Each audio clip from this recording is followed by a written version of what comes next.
Hola a todos, bienvenidos a la lectura de la 86ª jornada de las Mil y Una Noches.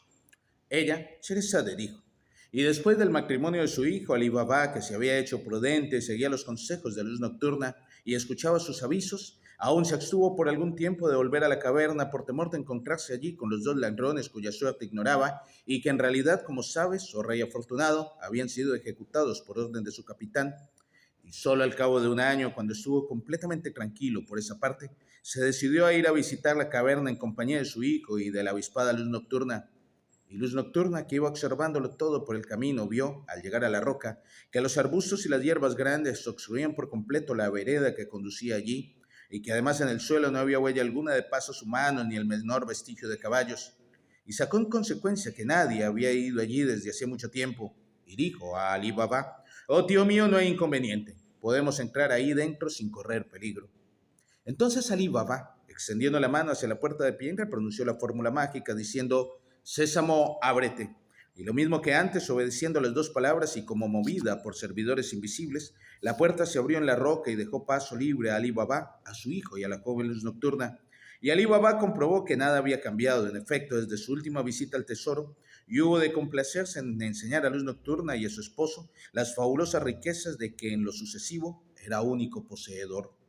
Y cuando lo hubieran examinado todo en la caverna, llenaron de oro y penjería los 3 sacos grandes que habían llevado, y se volvieron a su casa después de pronunciar la fórmula que cerraba, y desde entonces vivieron en paz y con felicidades, utilizando con moderación y prudencia las riquezas que les había deparado el donador, que es el único grande, el generoso. Y así es como Ali Baba, el leñador que por toda fortuna tenía 3 asnos, se tornó, gracias a su destino y a la bendición, en el hombre más rico y más honrado de su ciudad natal. Gloria a quien da 50 a los humildes de la tierra.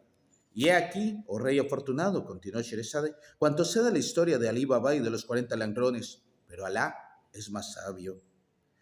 Y el rey Shahriar dijo: «Cierto, Sherazada, que esta historia es una historia asombrosa, y la joven luz nocturna no tiene par entre las mujeres de ahora. Bien lo sé yo, que me he visto obligado a hacer que corten la cabeza a todas las desvergonzadas de mi palacio». Pero Sherazada, al ver que el rey fruncía ya las cejas al asaltarle aquel recuerdo y se excitaba penosamente por las cosas pasadas, se apresuró a comenzar en estos términos la historia de los encuentros de Al-Rashid en el puente de Bagdad.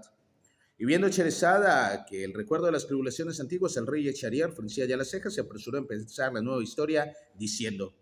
«He llegado a saber, oh rey del tiempo, oh corona de mi cabeza, que un día entre los días el califa Harun al-Rashid, Alá le tenga en su gracia, salió de su palacio en compañía de su visir Kiafar y de Masrul, su portalfanje, a ambos disfrazados como él mismo lo iba, de mercaderes nobles de la ciudad, y había llegado ya con ellos al puente de Pienra, que une las dos riberas del Tigris, cuando en la misma entrada del puente vio sentado en tierra sobre sus piernas encogidas a un ciego de mucha edad que pedía limosna por Alá a los transeúntes en el camino de la generosidad. Y el califa interrumpió su paseo ante el viejo achacoso y puso un dinar de oro en la palma de la mano que le tendía el mendigo, y éste le detuvo bruscamente por la mano al querer el califa proseguir su camino y le dijo: «Oh generoso donador, que Alá recompense con sus más escogidas bendiciones esta acción de tu alma piadosa, pero te suplico que antes de marcharte no me niegues el favor que voy a pedirte. Levanta el brazo y dame un puñetazo o una bofetada en el lóbulo de la oreja». Y tras de hablar así, se soltó de la mano que tenía cogida, a fin de que el extranjero pudiese aplicarle la consabida bofetada. Sin embargo, por miedo a que pasase de largo sin complacerle, tuvo cuidado de cogerle por la orla de su luengo traje.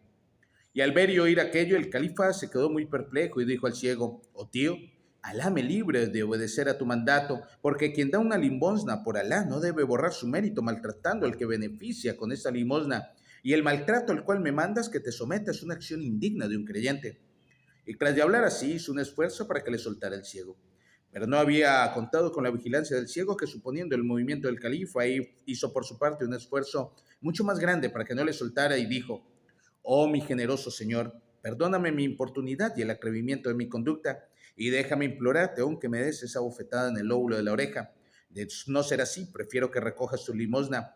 porque solo con esa única condición puedo aceptarla sin perjurar ante Alá y contravenir el juramento que hice de cara a quien te ve y me ve». Luego añadió: «Si supieras, oh mi señor, el motivo de mi juramento, no vacilarías en darme la razón». Y el califa se dijo: «Contra la importunidad de este viejo ciego no hay recurso más que en Alá, el Todopoderoso». Y como no quería ser por mucho tiempo pasto de la curiosidad de los transeúntes, se apresuró a hacer lo que le pedía el ciego, quien inmediatamente de recibir la bofetada le soltó dándole las gracias y alzándole las dos manos al cielo para invocar sobre su cabeza las bendiciones.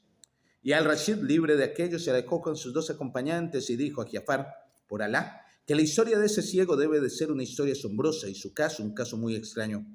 Así pues, vuelve a donde se halla él y dile que vas de parte del emir de los creyentes para ordenarle que mañana esté en palacio a la hora de la plegaria del mediodía. Y Giafar volvió junto al ciego y le comunicó la orden de su señor.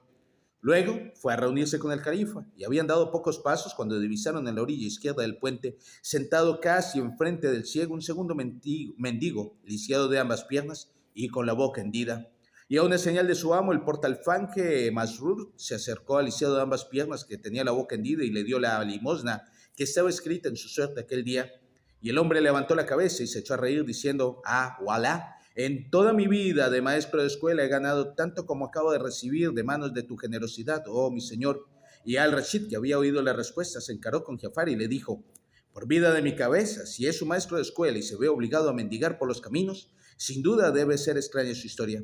Date prisa a ordenarle que mañana esté a la puerta de mi palacio a la misma hora que el ciego. Y se ejecutó la orden y continuaron su paseo.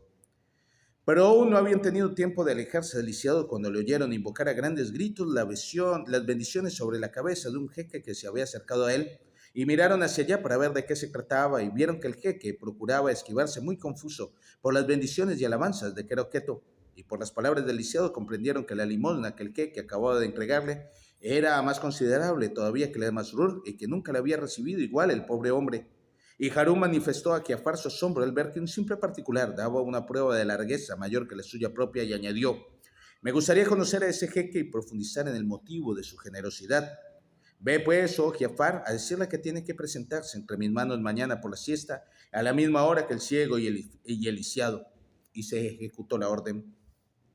Y ya iban a proseguir su camino cuando vieran avanzar por el puente un magnífico cortejo, como no pueden ostentarlo por lo general, más que los reyes y los sultanes, y lo precedían a caballo unos heraldos que gritaban, paso a nuestro amo, el esposo de la hija del poderoso rey de China y de la hija del poderoso rey del Sind y de la India. Y a la cabeza del cortejo, en un caballo cuyo aspecto pregonaba su raza, caracoleaba un emir, o quizá un hijo de rey que tenía una postura brillante y llena de nobleza.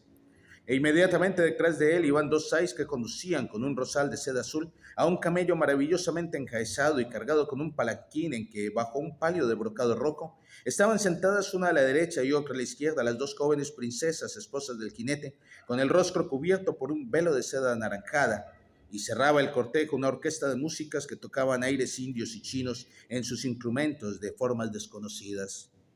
Y Harún, maravillado a la par que sorprendido, dijo a sus acompañantes, he aquí un extranjero notable de los que raramente vienen a mi capital, y aunque he recibido a los reyes y a los príncipes y a los emires más imponentes de la tierra, y aunque los jefes de los descreídos de allende los mares, los del país de los francos y los de las regiones del extremo occidente, me han enviado embajadas y diputaciones, ninguno de los que hemos visto podía compararse con este en fausto y en belleza.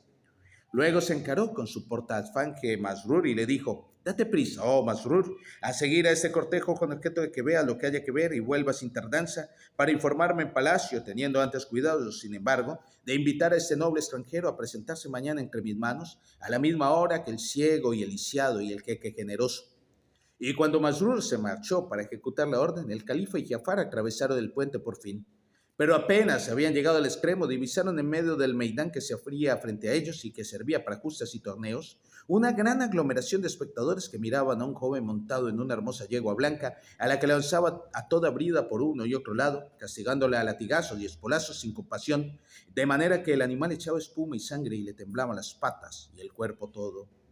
Al ver aquello, el califa, que era aficionado a los caballos y no podía sufrir que se les maltratara, llegó al límite de la indignación y preguntó a los espectadores, ¿por qué se porta de modo tan bárbaro ese joven con esa hermosa yegua dócil? Y contestaron,